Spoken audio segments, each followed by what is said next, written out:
powers of ever-living love, ever-living life.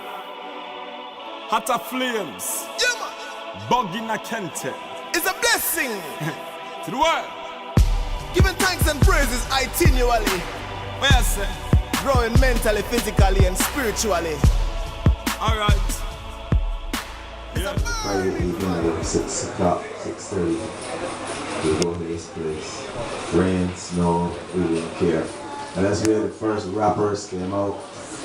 That's where disco music came from. And it was brilliant. And it's a pity that a lot of that work has never been recorded. And so I appeal to everybody who will get your stuff recorded. Don't care how it sounds, have it recorded, because you are producing so much great work.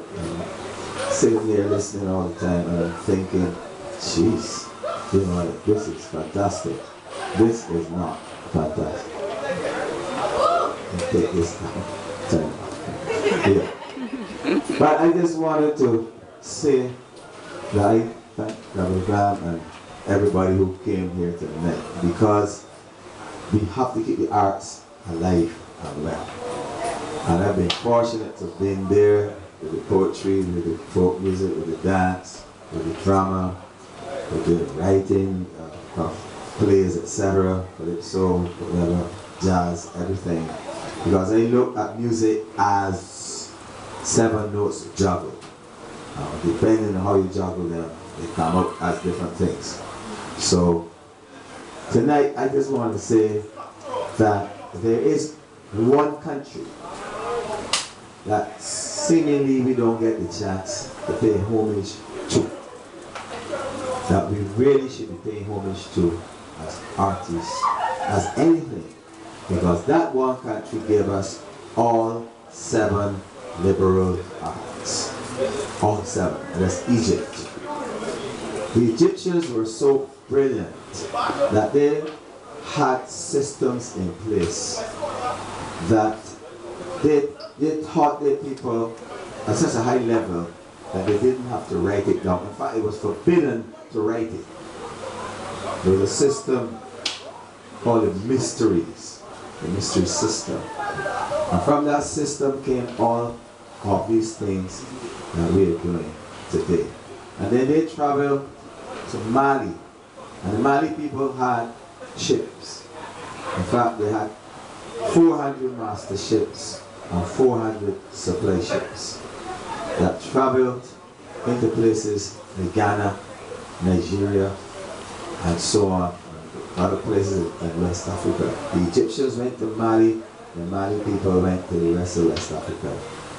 And when our people were enslaved, note what I said, when our people were enslaved, because a lot of people talk about when the slaves came here, and I always said no slaves came to Barbados, not even one. What happened was that our people came and were enslaved. And then you have to ask the big question, how do you enslave a people? Well, it's simple. You take away the language, you take away the religion, and you take away the culture, and you have a slave. So our people came here speaking different languages that got taken away. They came here dancing and singing and doing poetry that was taken away. And they came here worshiping different gods, and that was taken away. But it was taken away from all back in Egypt, because it was just a continued creation of what occurred then, because the Greeks came into Egypt, and for the first time, in fact they were banned for just over 5,000 years. They were not allowed to enter into Egypt. So when they came through the invasion of Alexander the Great, they planted everything, kept everything, and then told us that they wrote these great poems and that they did all this philosophy and so on, when we know better. So if you hear names like Socrates or Plato, you are listening to the works of a liar. They did not write anything. They got it from the great Egyptian people. As a matter of fact, When Pythagoras wanted to learn philosophy, and by the way, philosophy, if you look in a lot of dictionaries today, they get smarter and they do a better job. But up to 10, 15, 20 years ago, and you look into a dictionary for the word philosophy, you would see it say origin unknown. And that is the biggest lie ever told for mankind. Because philosophy has two roots. Philo meaning follow, and Sophia meaning wise. And the Egyptians had written on papyrus and stone what the wise does. The wise walk this way, talk this way, eat this way, dress this way, live this way, die this way, worship this way, write this way, do poems this way. Everything was there, and they told everything. And furthermore, when the first known European philosopher is a guy called Thales. And when Pythagoras wanted to learn philosophy, he went to Thales. And Thales told him, I'm an old man now, do as I did. Go to the Africans. And if that is true, and he was the first known European philosopher, and he sent Pythagoras to the Africans, then where did philosophy come from? Africa. But more importantly, they always talk, or still talk today, about Africa and Egypt, as though they are two different places. Yeah. When in fact Egypt is in Africa. Can you imagine that? So understand the ride that we have taken, and that ride took us into Ghana, into Nigeria, into Mali, into other West African countries, sailing on a boat to the Caribbean. And from there emerged all of this great work, because we walked with the work and we kept it wrapped until the so-called emancipation occurred. Because we were always smart, we were always resisted, but we couldn't resist openly. So how would we resist? We have a sister on Bailey's plantation, and we are living on Broomfield plantation. But we want to see our sister. So we couldn't just go up to the master and say, well, I see you. No, my sister could dance and sing really well and do poetry, so therefore, let her come up here and do it tomorrow. He might get slapped. So what he says is, Master, I love you so much that I want my sister to come, please, and dance for you. He says, sure. But meanwhile, when the sister comes, he says to her, darling, how are you? I miss you. I miss the family. And the communication occurred. And they were able to exchange poems, and they were able to exchange stories, and all of that. And from that root, that deep African root, I wrote this song. But this song, I would say tonight, since this is poetry that we do. You can do whatever you The want. whole guts that's boiled when they say black people lazy, black people crazy, black people have no ambition. It is obvious that they're not in touch with their history. To them, there's a mystery. Who or what is the black contribution? But in this one, I will attempt to make a little dent out of their accent. Give light to the things black people discover and invent. Focus on great black achievement. We all know that Hannibal crossed the Alps. The records show he was looking for Roman scalps. They said he used the Gauls and the Spaniards with elephants to capture the land. But they won't tell you Hannibal was a black man. Don't criticize what you know. Don't nail me to the floor with no black blow. Don't bury me in the proverbial coffin and tighten the screw. Black man contribute much, much more than you. In the dictionary, a little lie is a white lie. Big lie is a black lie, and still they can't tell the reason why. Defamation and defamation for extortion is simply black male. You know on the black list, a black day in your life they insist. And if you're selling goods illegally, that's black market. And if you get catch, you need a good white lawyer to get you out of it. Pull you from in the pit, black pit. You hear them raising and praising King Solomon, saying he was the wisest man to rule any nation. But when he said, I am black, but humbly, they said that part they can't understand because they don't want you to know he was a black man. In the history of Homo sapiens, it is certain no other human could match the record of the black man. His creative, inventive talent is astounding, compelling, and bounding. He gave us guitar, lute, and mandolin. And when he had established great kingdoms and communities, these people were still cannibalistic and living in mountains, caves, and trees like the apes and monkeys every place. We all know they could cope. Anything Chris Columbus do, they say he sailed his way in 1492. They could name the boats, the Nina and the Pinta and the Santa Maria, but they can't tell you he had a big black navigator. So don't criticize what you don't know. Don't nail me to the floor with no black floor. Don't bury me in the proverbial coffin and tighten the screw. Black man contribute much, much more than you. Black man, raise your hand. Raise your hand, black man. Raise your hand. Raise your hand. Proud black man. Tell Sir Walter Raleigh and Francis Drake 300 years come and pass. Raise your hand, because your freedom coming at last. Thank you. Rock for pow. Check me now. Check me now. Check me now.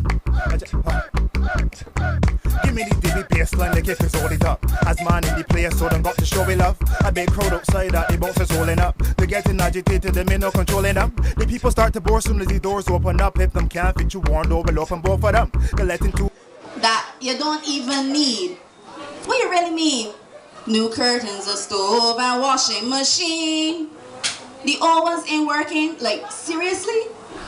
Yeah, it's the most wonderful time of the year where nobody cares about the barefoot and cold and everybody fighting for Jordans being sold. The grass got a cut and lights to put up, and all for a fat man who in the end don't get a name. What I want for Christmas, my mother bills paid. I just say, look, don't get me vexed. Don't get vexed at me. I didn't say don't be happy. Buy your things, feel good about life. But don't forget your neighbor that's seeing strife. If you got a little more, try to lend a hand and stop trying to look for somebody outside, man. Your family and friends is who should be there, not the frenemies that when you ain't want could only holler for Kadir. Remember the purpose for the reason for the season. God bless you, and well, I hope he bless me too.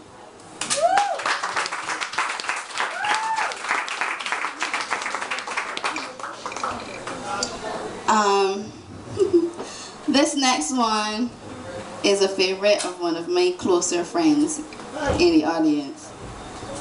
I don't even know if he's here. Oh, you want to do a cartwheel now? Cause no. It actually has an instrumental to go with it, George Benson. So I'm not sure if you got lined up.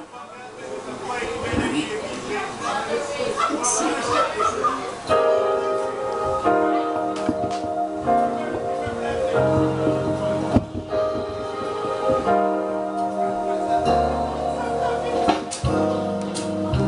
Imagine everything in here is like a cafe. Me and you only in here. I know talking about something that just happened. So, I've been cleaning tables all day. My feet hurt, I'm flat broke, and I just want to go home. Nice. Rain starts to fall.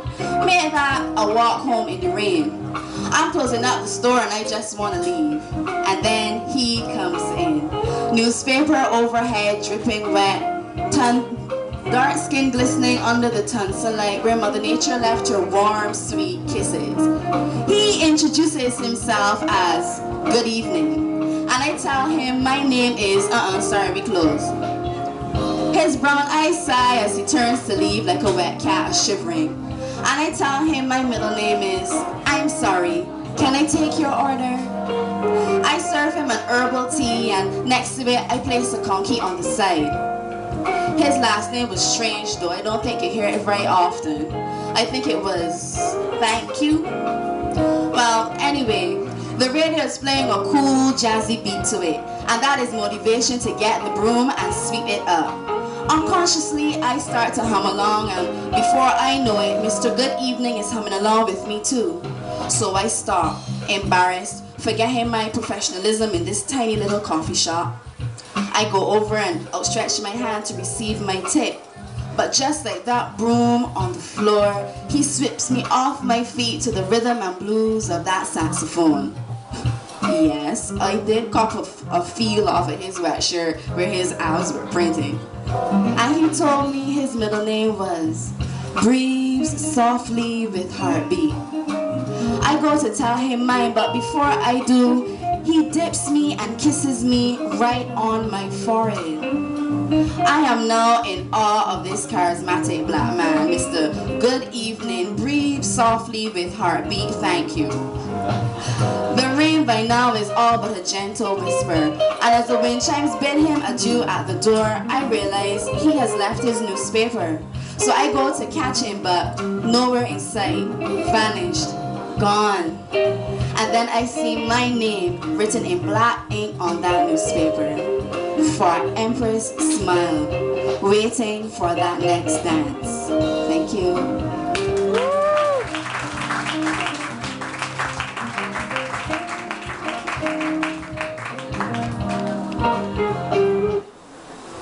Okay. This penultimate one. She and he is not here tonight, but Mahalia and Cyrus got married last week, Wednesday, for 12/12/12. And on the spur of the moment, they asked me to perform at their wedding. No pressure. So I wrote something fresh and new which I thought resembled them and their love for each other, and I pretty much burst into tears before I could finish. Anyhow, that won't be happening because that, no. But the title of this poem is called I Found Love. It's new, and I only thank my lovely hubby-to-be. Heard it. Who's that? If you don't know, then it doesn't matter. Banja. I found love. And the tears swell up in my eyes before I speak because I found love. Love in my best friend that was always waiting for me to be ready. This partnership is unlike any other business because it is only our business, with an investment of stock consisting of bonds that cannot be broken. We complement each other because we completely combine compassion in a fashion that only tweets could follow in a trend. And it's uncanny how I see you in me miles apart, but your footsteps are always on my heartbeat drum as you run through my mind. A million people could be in the room, but I only see you in their smile because you are love. And you see this little finger? It's stronger than all the rest. Not because you wrapped up all around it, but because your heartbeat races in the finger next to it. Pumping laughter on my skin when you caress me with the tip. And my voice travels in high-pitched notes because of it. You get to see me at my worst. And it's awesome. Because when I'm at my best, it will mean that much more. You push me to be better, never judgmental. My lawyer to defend me when the whole world is against me. Even now, the sky screams tears of joy because our love is written in the raindrops, splashing memories on each one of us, cleansing and healing all the hurt ones around us, so they could be inspired by us. And the wind sighs pause to the rain in the clouds, for she too is a wonderment, because we found love.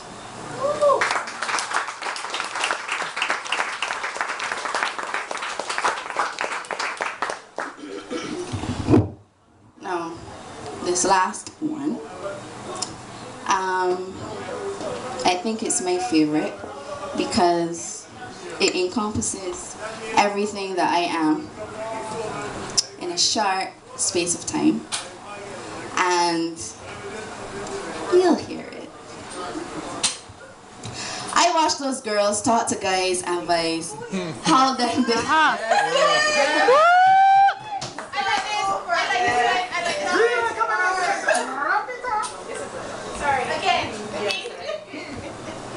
I watch those girls talk to guys and vice how them does really get that to happen. With me, I's all thumbs. A rambling voice to drums that don't make sense to the listener. But maybe if I was Pumaira, Chitara, Lord. Maybe if I was Chitara, I could move circles fast all around you. You dodge your left and right. You summon me with your sight beyond sight. And we share and live in the future Tandera together. No? You prefer Pumaira. Well, dog bite you. What about an enterprising journey, reaching new stars, goals, galaxies, dissimulate my mind, save me, 7 of 9, discovering new planets, we the only ones on it, and you to go where no man has gone before. No.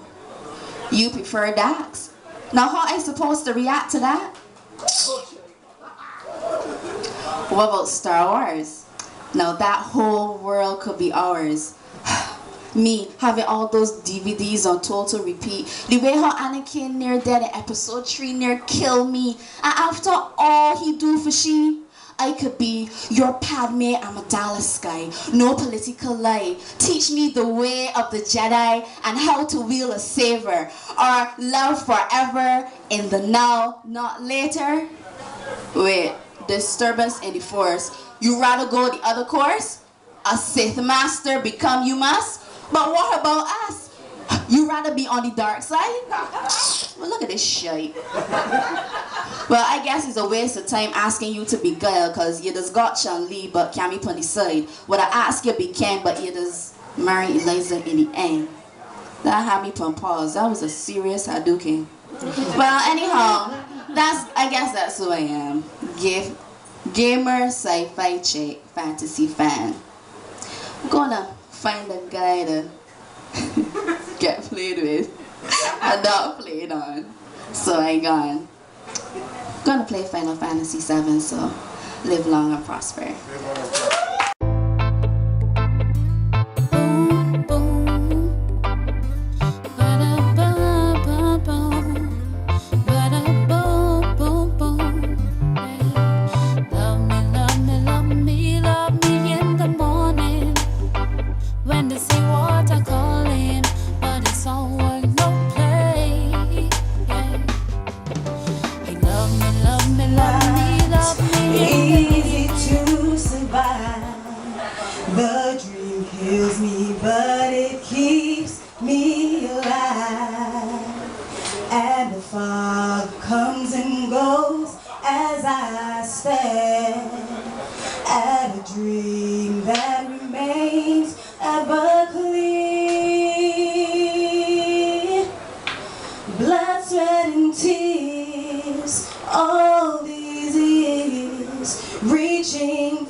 They don't know his heart is a gold.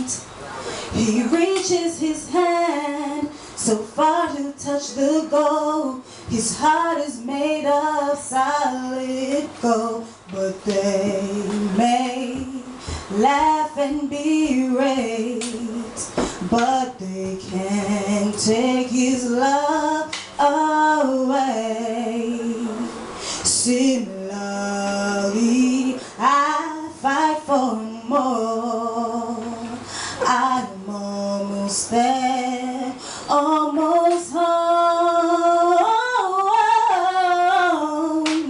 Blood, sweat, and tears, all these years, reaching for the dream. And passion and fear is all we share, but we're much and we're much until we're there, till we're there, till we're there, ooh, there, till we're there, till we're there, and we're much until we're there. Rebel Glam. Noun, verb, adjective. Noun, verb, adjective. This ain't mock. I got lyrics for stock in my sleeves and my socks. Pack them in like the rocks. Gonna fling them at you, make you watch how you walk. This is action, not talk. The gun loaded and cocked.